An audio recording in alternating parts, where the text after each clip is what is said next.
Ophélie de Saint-Benoît-du-Lac. Il n'y a pas un monastère, là. C'est pas là qu'ils font du fromage, chocolat, quelque chose. Dans ma tête. Saint-Benoît-du-Lac. On a un doute, là. En tout cas. Peu importe. Ophélie est là, puis elle a une question.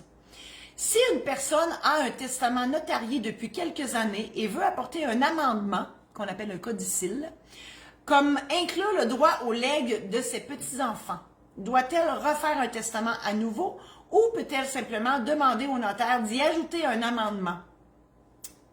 Je vais y aller avec la deuxième question en même temps.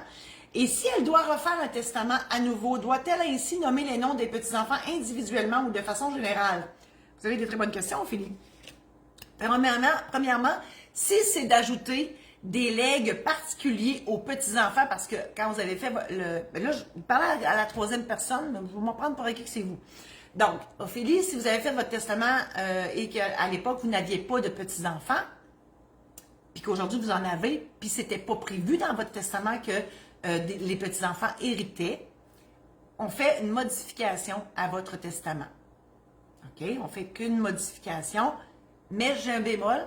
Si vous léguiez tous vos biens à vos enfants, puis que là, vous dites, mettons, vous voulez inclure vos petits-enfants en même temps que vos enfants, si on change la disposition principale, ça change par un nouveau testament. Si par contre, on ajoute un legs particulier, puis on ne touche pas au legs universel, mettons, en faveur de vos enfants, puis qu'on dit de toute façon, mes enfants héritent de tout, mais j'aimerais ça léguer une coupe de patente à mes petits-enfants, ça se fait par codicille. Voilà.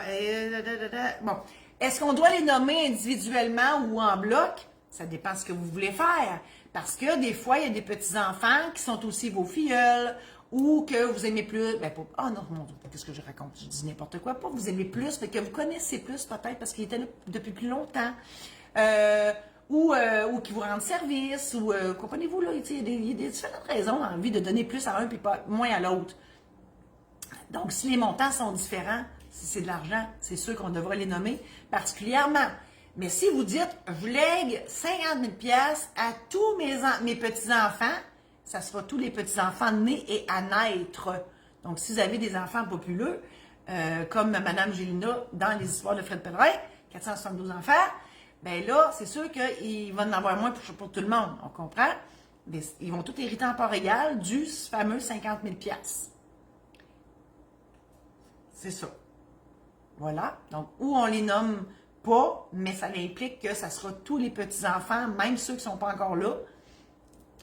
Sinon, on dit, sinon on les nomme. On les nomme. Si c'est ceux qui sont là, bien, vous les nommez. Ça va être eux autres, point final.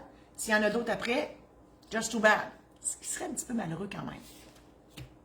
Je vous invite à partager cette chronique-là si vous l'avez aimée. Et si vous pensez que vos amis Facebook pourraient l'aimer aussi, partagez-la en grand nombre. Je vous invite aussi à visiter mon site internet marie-josée-saint-laurent.com où tous mes services sont là. Je vous invite à aussi visiter maison d'édition saint-laurent.com pour mes ouvrages que j'ai faits. J'ai écrit des anecdotes de notaires, j'ai écrit les aides-mémoires qu'on vous mentionne là, ils sont sur la maison d'édition saint-laurent.com. Et vous pouvez aller sur YouTube, sur la chaîne Notaire pas ordinaire pour revoir toutes les chroniques que vous visionnez comme celle-ci. Alors, merci infiniment d'être dans ma vie. Je vous embrasse et je vous dis à la semaine prochaine.